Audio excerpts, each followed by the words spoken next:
नमस्कार, प्रखर राजपूत को देख रहे हैं आप। आज तारीख है 21 जून साल 2026 और इजराइल, फिलिस्तीन, लेबनान, पाकिस्तान, भारत समेत पूरी दुनिया की खबरों के साथ एक बार फिर से आपके सामने हाजिर हुआ हूं। दोस्तों, इस वीडियो में हम आपको बताएंगे कि एक तरफ तो डोनाल्ड ट्रंप अपनी टीम को बातचीत के लिए स्विट्जरलैंड भेज चुका है, दूसरी तरफ ईरान के भी डेलीगेशन स्विट्जरलैंड पहुंच चुके हैं, लेकिन बीच में इजराइल ने कुछ ऐसा काम किया है जिसके बाद बातचीत एक बार फिर से मुसीबत में आ चुकी है और स्टेट ऑफ हार्मोज फिर से बंद हो चुका है और ये सीज फायर के लिए बहुत बड़ा खतरा है और इसके बारे में भी हम आपको डिटेल बताएंगे। और साथ ही दोस्तों, लेबनान के अंदर मरने वाले लोगों की तादाद डे बाय डे बढ़ती चली जा रही है, चूंकि इजराइल लगातार लेबनान के ऊपर हमला कर रहा है और ऐसे हाल में अमेरिका की तरफ से लेबनान के अंदर जो कुछ हमला कर रहा है इजराइल को बड़ी धमकी मिली है। जेडी वेंस ने क्या कुछ कहा है अभी इस वीडियो में हम आपको बहुत डिटेल में बताएंगे। और साथ ही दोस्तों, भारत में एक लड़का था नागपुर का जिसने नीट का एग्जाम भरा था। अब पहला पेपर जब लीक हुआ, उसके बाद दूसरे पेपर में उसके साथ घोटाला हुआ, तो तीसरा पेपर उसके साथ क्या होता है कि उसका सेंटर अबू धाबी चला जाता है। अब इसके बारे में जब नीट वालों से पूछा गया तो नीट वालों ने क्या जवाब दिया, इसके बारे में भी आप सुनेंगे। तो सुनने के बाद दोस्तों आपको ताजुब होगा। और साथ ही दोस्तों, पाकिस्तान ने भारत को लेके एक ऐसा कमेंट पास किया है जिस कमेंट को आपको आज जरूर सुनना चाहिए। और साथ ही दोस्तों, अफगानिस्तान ने भी कहीं ना कहीं आज पाकिस्तान की फील्डिंग सेट कर दी है। अब क्या कुछ अफगानिस्तान ने किया दोस्तों, इस वीडियो में आपको जरूर बताएंगे। और साथ ही यूक्रेन और रशिया के हवाले से भी बहुत बड़ी अपडेट आई है, उसके बारे में भी हम बातचीत करेंगे। यानी यकीन मानिए दोस्तों, एक ही वीडियो में पूरी दुनिया की वो तमाम बड़ी खबरें, जिन खबरों को देखने के लिए आपको अलग अलग चैनलों पे जाना पड़ता, अलग अलग चैनलों पे आप घंटों का वक्त जाया करते, हम एक ही वीडियो में आपको तमाम बड़ी खबरें बताते हैं। इस वजह से अगर आप चैनल पे नए हैं तो वीडियो को लाइक जरूर कर लीजिएगा, चैनल को सब्सक्राइब कर लीजिएगा और साथ ही कमेंट में आप इस वीडियो को कहां से देख रहे हैं मुझे कमेंट करके बताइएगा, ताकि मुझे पता चले कि भाई प्रखर राजपूत का ये जो बड़ा सा परिवार है उसको देखने वाले कहां कहां के लोग हैं। तो आप कमेंट कर दीजिएगा। तब तक एक एक करके मैं आपको खबरें बताता हूं दोस्तों। और सबसे पहली, सबसे बड़ी, सबसे अहम खबर निकल के सामने आ रही है इस समय लेबनान के हवाले से। दरअसल एक तरफ तो ईरान के सीनियर डेलीगेशन, उसमें चाहे अब्बास अराची हो, चाहे गालिबाफ हो, उनके मंत्रिमंडल के लोग हों, ये तमाम लोग स्विट्जरलैंड पहुंच चुके हैं। चंद मिनट पहले उन्होंने वहां पे लैंडिंग की। इसके अलावा अमेरिका की तरफ से भी लोग पहुंच चुके हैं। फाइनली जो डील साइन होनी है उस डील का एमओयू तैयार किया जा चुका है। अब केवल एक ऑफिशियली दस्तखत होनी है, ना कोई बातचीत, ना कोई नेगोशिएशन। उसके बाद कंप्लीटली 60 दिन का सीज फायर लागू हो जाएगा। अब सुनने में ये चीजें जितनी आसान लग रही है दोस्तों, उतनी आसान है नहीं, क्योंकि आज इजराइल के प्रधानमंत्री बेंजामिन नेतन्याहू ने जो बयान दिया, वो बयान आज बहुत बड़ा रोल अदा करेगा इस मीटिंग में। दरअसल बेंजामिन नेतन्याहू ने कहा कि एक तरफ तो हमको अमेरिका के साथ अपने ताल्लुकात बेहतर रखने हैं, क्योंकि पिछले कई दिनों से हमने देखा कि इजराइल ने अमेरिका को भर भर के धमकी दी। ऐसे हाल में आज बेंजामिन नेतन्याहू ने लिपापोती करते हुए कहा, हमें अमेरिका से अपने ताल्लुकात बेहतर रखने हैं, लेकिन इसका मतलब यह नहीं कि लेबनान के अंदर हम रुक जाएंगे। इसके बाद आईडीएफ के हवाले से दावा किया गया दोस्तों कि हिजबुल्ला की तरफ से बड़े हमले इजराइल के ऊपर किए गए और ऐसे हाल में फिर बेंजामिन नेतन्याहू ने ये तमाम बातें बोली और फिर लेबनान के ऊपर ताबड़तोड़ हमले हुए। क्या कुछ बेंजामिन नेतन्याहू ने कहा वो थोड़ा सा आप सुनते रहे और बगल में किस हिसाब से हमले हो रहे हैं उसका वीडियो भी देखिए। עמידה נחושה על האינטרסים הביטחוניים שלנו ובד בבד שמירה על הקשר החשוב עם ידידינו האמריקנים שלחמו לצידנו כתף אל כתף, ואנחנו מעריכים זאת מאוד. אנחנו נמשיך לנווט את דרכנו בתבונה ובשיקול דעת. नशमोर अल हिस्सेगे הממשלה। इन तमाम वीडियोस में आप देख सकते हैं कि किस हिसाब से इजराइल लगातार लेबनान, इन तमाम वीडियोस में दोस्तों आप साफ तौर पे देख सकते हैं कि किस हिसाब से इजराइल लगातार लेबनान के ऊपर हमलावर है। अब सुनिए, लेबनान की ऑफिशियली हेल्थ मिनिस्ट्री का कहना है कि पिछली रात जो हमला हुआ था उसमें मारे गए लोगों की तादाद 83 हो चुकी है। यानी इजराइल सैकड़ों लेबनानियों को मार रहा है। और साथ ही अब तक मार्च से, जब से सीज फायर हुआ है, मार्च, अप्रैल, मई, जून, अगर 3-4 महीनों की ही बात कर ले तो 4000 से ज्यादा लोग लेबनान के अंदर मारे जा चुके हैं। और ऐसे हाल में दोस्तों ईरान बहुत बुरी तरीके से भड़का हुआ है और भड़कने के बाद ईरान ने स्टेट ऑफ हार्मोज को फिर से बंद करने का ऐलान कर दिया है। जी हाँ, ये बहुत बड़ी खबर है कि ईरान ने स्टेट ऑफ हार्मोज को फिर से बंद कर दिया है। और स्टेट ऑफ हार्मोज को बंद करने का मतलब है कि सीज फायर फिर से मुसीबत में है, क्योंकि जिस हिसाब से लोगों का कहना था कि भाई अब तो सब हो गया, स्टेट ऑफ हार्मोज खुल गया, सारी चीजें स्मूथली चल रही हैं, डील साइन हो गई, लेकिन इजराइल अपनी हरकतों से बाज नहीं आ रहा था। आलम यह है कि अमेरिका के उपराष्ट्रपति जेडी वेंस को बेंजामिन नेतन्याहू को धमकी देनी पड़ी। जेडी वेंस का कहना है कि आप ये गलती ना करें कि आप अमेरिका के राष्ट्रपति को भी अपना दुश्मन बना लें। जेडी वेंस का यह कहना है कि आजकल इजराइल के खिलाफ पूरी दुनिया खड़ी है। फीफा वर्ल्ड कप के दौरान भी हमने देखा कि अर्जेंटीना की टीम ने इजराइल की टीम से हाथ तक नहीं मिलाया। अब पूरी दुनिया वैसे भी क्रिटिसाइज कर रही है। अगर अंधभक्तों की बात आप हटा दें तो पूरी दुनिया में कोई ऐसा नहीं है जो इजराइल के पक्ष में बोल रहा। इकलौता डोनाल्ड ट्रंप बोलता था, लेकिन डोनाल्ड ट्रंप ने जब सीज फायर कर लिया तो इजराइल की तरफ से ट्रंप को भी धमकी मिल गई। तो इसी को लेके साफ तौर पे जेडी वेंस ने धमकाते हुए इजराइल को कहा कि आप अमेरिका को भी अपना दुश्मन ना समझें। अगर अमेरिका से भी आप दुश्मनी कर लेंगे तो पूरी दुनिया में आपका कोई सपोर्ट नहीं करेगा और आप फिर टिक नहीं पाएंगे। क्या कुछ जेडी वेंस ने कहा, सुने आप। What I will say, and this does bother me, is that you've seen people within Bibi's cabinet who have come out and attacked the deal and in some ways very personally attacked the President of the United States. And I guess my message to them would be twofold.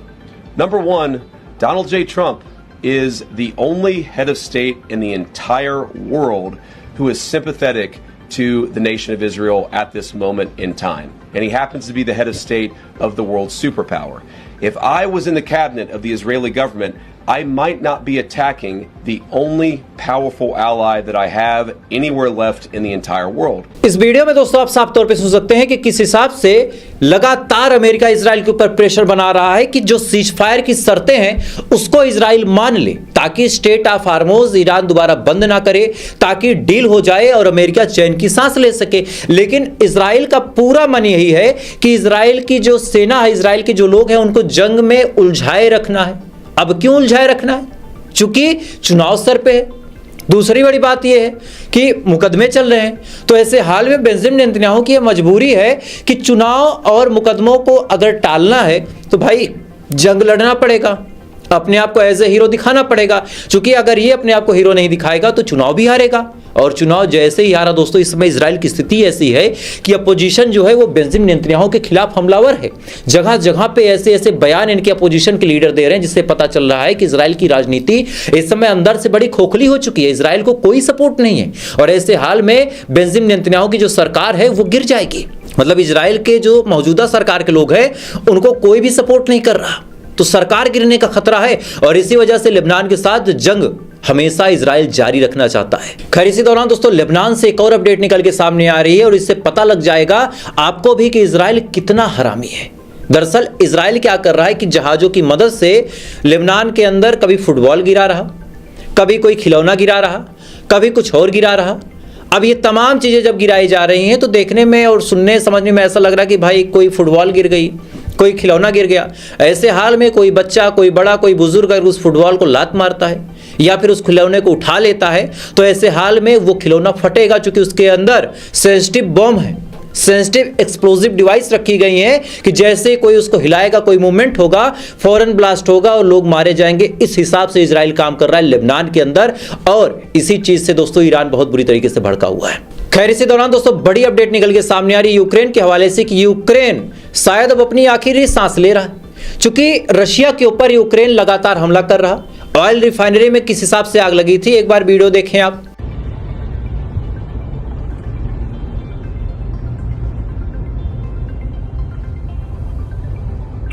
Где-то 11-12 вертолет, который я насчитал, прикинь, они вот воду берут, так берут и выливают на садовод.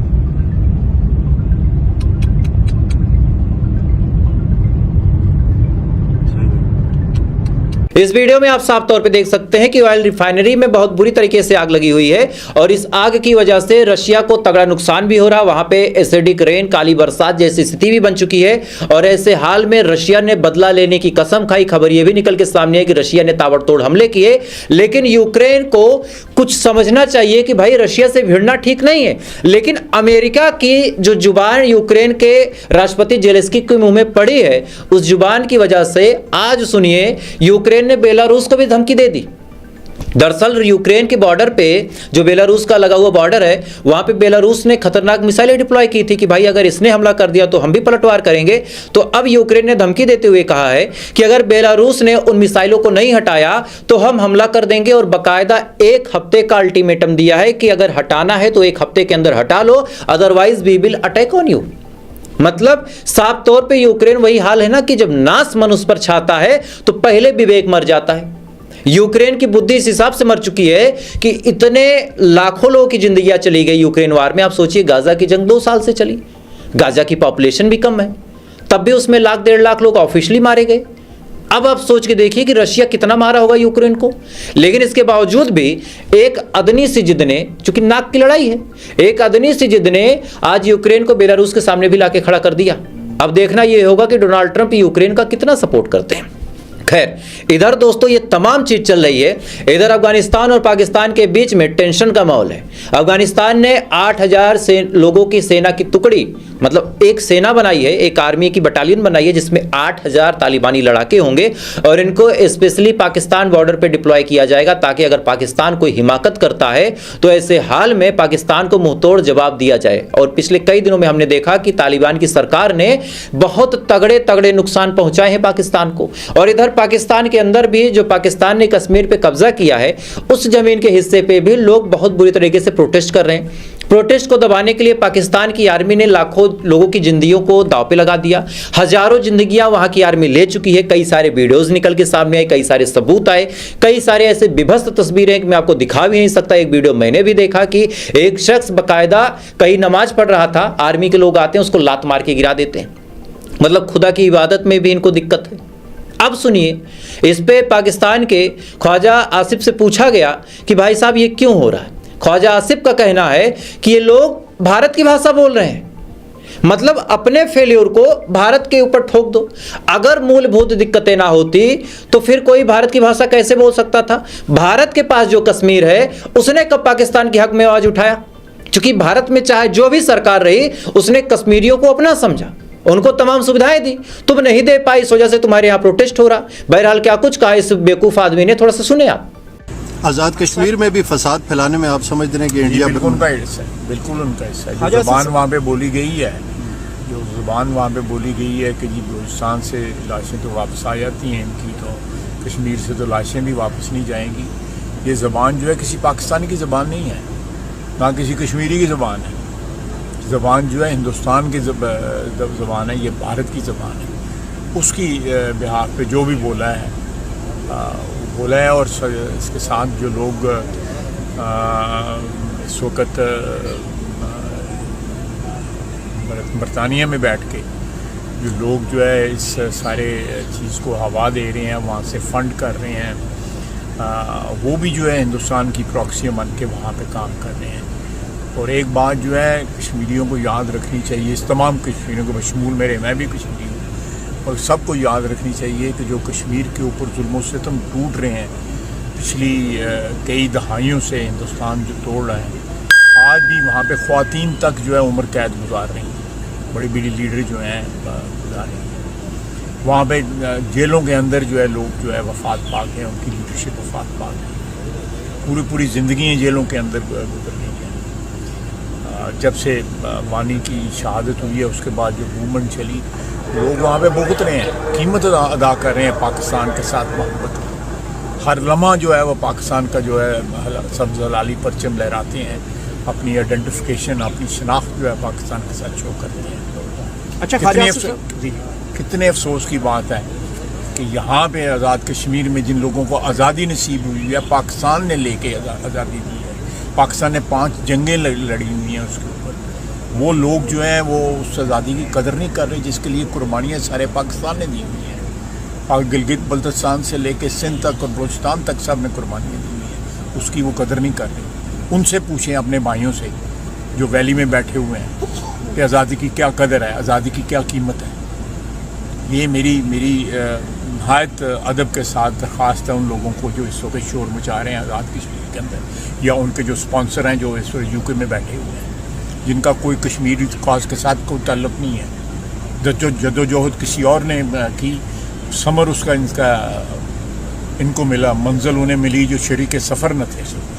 निरंगी है सियासत दौरान तो देखिए, मंजिल उन्हें मिली जो शरीक सफ़र न थे। ये लोग शरीफ सफ़र नहीं थे जो आज शोर मचा रहे हैं। शरीक सफ़र वो हैं जो सियालकोट बैठे हुए हैं, जो जम्मू के महाजर हैं, या कहीं और जम्मू के महाजर, कश्मीर के महाजर वैली के जो आगे में बैठे हुए हैं, या जो वहाँ पे जंग लड़ रहे हैं कश्मीर की, हाथ में सब्ज़ हलाली परचम लेके। इस वीडियो में आप साफ तौर पे सुन सकते हैं कि किस हिसाब से पाकिस्तान अब अपने यहां हो रहे प्रोटेस्टों पे भी भारत का नाम ले रहा। मतलब अगर हर जगह यार भारत का इन्फ्लुएंस है तो हमारा कश्मीर हमें दे दो, हम अपना कश्मीर बड़े आराम से चला लेंगे, वैसे भी हमें लेना ही है, आज नहीं तो कल। खैर, इधर ये तमाम चीज दोस्तों चल रही, इधर भारत से कुछ ऐसी खबरें निकल के सामने आई है जिन खबरों को आपको जरूर सुनना चाहिए, क्योंकि ये खबर हिंदू मुसलमान सबके लिए है। सबसे पहले दोस्तों नीट की खबर आपको बताता हूं कि पहली बार नीट का पेपर पहुंचाने के लिए भारतीय वायुसेना के विमान का इस्तेमाल किया गया, और इसके बावजूद भी एक ऐसी खबर निकल के सामने है जिसको सुन के आप हंसेंगे। दरअसल नागपुर का एक लड़का था जिसने नीट के एग्जाम का फॉर्म भरा था, और उसका जो सेंटर दिया गया वो सेंटर अबू धाबी में दिया गया। अब यह मामला मैंने भी उठाया था, काफी तेजी के साथ वायरल हुआ।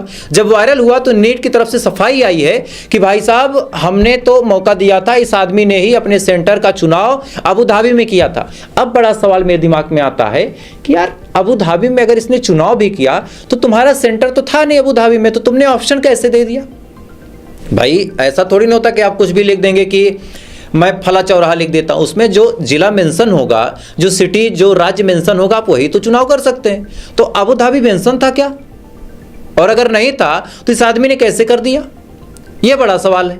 अब सुनिए, इस समय नीट का जो मामला है पूरी दुनिया में मशहूर हो रहा है, चूंकि टेलीग्राम भी बंद है, और इधर जो सीजीपी यानी कॉकरोच जनता पार्टी है वो लगातार प्रोटेस्ट कर रही है। प्रोटेस्ट का आप वीडियो देखें।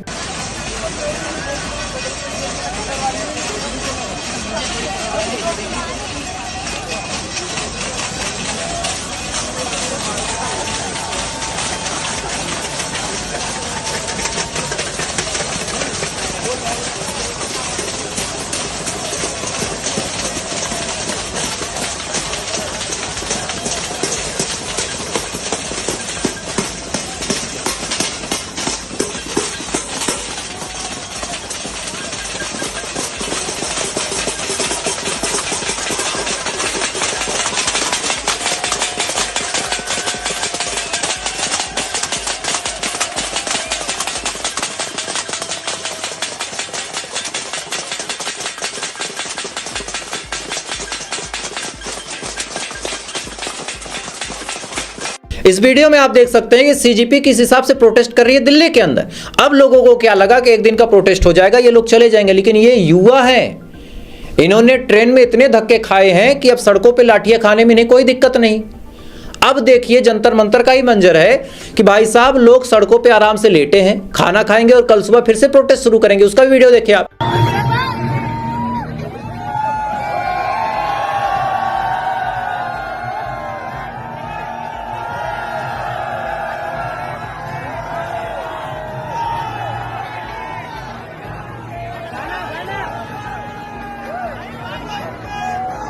इस वीडियो में आप साफ तौर पे देख सकते हैं कि किस हिसाब से पूरे जो यूथ के लोग हैं वो प्रोटेस्ट कर रहे हैं। अब सुनिए कहानी कि सरकार के जुड़े जो लोग हैं, मुझे एक बात नहीं समझ में आती, कुर्सी केवल 5 साल की है। अगर आप किसी काम को करने के लिए गए हैं और जनता आपसे नहीं खुश है तो 5 साल की कुर्सी का इतना मोह क्या करना? अगर जीवन भर की आपकी पूंजी होती तो आप कहते कि भाई अब तो जिंदगी भर की मेरी बढ़िया कुर्सी बनी है, 5 साल बाद आपको कुर्सी छोड़नी है। अगर जनता नाराज है तो आपको इस्तीफा देने में क्या दिक्कत है? निष्पक्ष जांच हो जाए, आप बाइज्जत बरी होंगे तो दोबारा आप खुद चुनाव जीत के आ जाएंगे, या तो आपको अपने ऊपर भरोसा नहीं है। अब सुनिए दोस्तों, राम मंदिर में 60 किलो चांदी और अखंड ज्योति चढ़ाई गई थी। इससे पहले जो 1250 शिलाएं थी उसका भी घोटाला, जमीन का घोटाला 55 करोड़ का, वो भी मैंने आपके सामने रखा। इधर न जाने दान पात्र से कितने घोटाले हुए भी मैंने आपको बताया। अब खबर आई है कि 60 किलो चांदी किसी ने दान की थी, उसका भी कोई हिसाब नहीं है, उसका भी कोई हिसाब नहीं है। मतलब घोटालों का लेवल इस हिसाब से बढ़ गया है कि राम मंदिर में अब जो चढ़ावा हो रहा है उसमें 80% लोगों ने कटौती कर दी, क्योंकि जनता का भरोसा सरकार ने खो दिया। पहले लोग दिल खोल के चढ़ावा चढ़ाते थे, कहीं कहीं तो 5-6 करोड़ हर महीने या फिर हर दिन की कमाई होती थी राम मंदिर के नाम पे, लेकिन अब वो 80% कम हो गई, क्योंकि लोगों का भरोसा उठ गया है कि हम पैसा देंगे तो पता नहीं कि प्रभु श्री राम के चरणों में हमारा पैसा जाएगा या नहीं। और ऐसा नहीं कि ये घोटाला केवल मंदिरों में हो रहा। इस चीज को मैं आपको खुश करने के लिए छुपाऊंगा नहीं कि मेरी ऑडियंस अगर मुसलमान है उसको पता चलेगा वो मुझे क्या रिएक्शन देगी, नहीं, सच्चाई जानना चाहिए। बहराइच के अंदर आपने एक दरगाह का नाम सुना होगा जिसको हम कहते हैं गाजी मियाँ का दरगाह, सैयद सलार गाजी, ठीक, जिसके मेले के बारे में पूरे देश में चर्चा होती है। सुना है आपने? वहां की दरगाह पे करोड़ों रुपए का घोटाला हो गया। रिपोर्ट आपके सामने, आप देख सकते हैं। और इसीलिए आज प्रखर राजपूत बड़ी जिम्मेदारी के साथ आपके सामने ये बात कहना चाहता है कि आपके मेहनत की कमाई है, किसी मंदिर, किसी मस्जिद, किसी गुरुद्वारे, किसी भी दान पात्र में, किसी दरगाह पे अब आप मत दीजिए। आपको कुछ करना है, आपको अगर सच में कुछ करना, आपको लगता है इनकेस अगर आप मुसलमान हैं, अगर आप हिंदू हैं, दोनों के लिए बता रहा हूं, अगर आप मुसलमान हैं, आपको लगता है कि आपको कुछ करना है, 50-60 हज़ार रुपए हैं आपके पास, मस्जिद में एसी लगवा दीजिए, लेकिन खुद जाके लगवाइए, किसी को पैसे मत दीजिए। हर घर के पास मस्जिद है, हर गांव में मस्जिद है, हर कस्बे मस्जिद, आप वहां लगवाओ। और पैसे हैं, एक छोटा सा जनरेटर दान कर दो कि भाई अगर कभी लाइट वाइट खराब होती जनरेटर चल जाएगा। एक इन्वर्टर दान कर दो। आप मंदिर में दान करना चाहते हैं, अपने गांव के किसी अगल बगल के मंदिर का एक तरह से पुनरुत्थान कर दें, उसकी पेंटिंग करवा दें। एक काम करें, उसमें आप पंखे लगवा दें, एसी लगवा दें कि कोई पूजा करने आए तो आराम से पूजा कर सके। यज्ञ कुंड बनवा दें, छत बनवा दें, अगर कोई बाहर बरसात में भीग रहा हो तो छत बनवा दें मंदिर के आसपास कि कोई भंडारा वंडारा हो तो कोई दिक्कत ना हो। ये काम आप करें। लेकिन हमारी आपकी समस्या क्या है कि जहां पे करोड़ों रुपए दान होते हैं, आपको भी वहीं देना है। बगल की मस्जिद, बगल का मंदिर भले टूट जाए।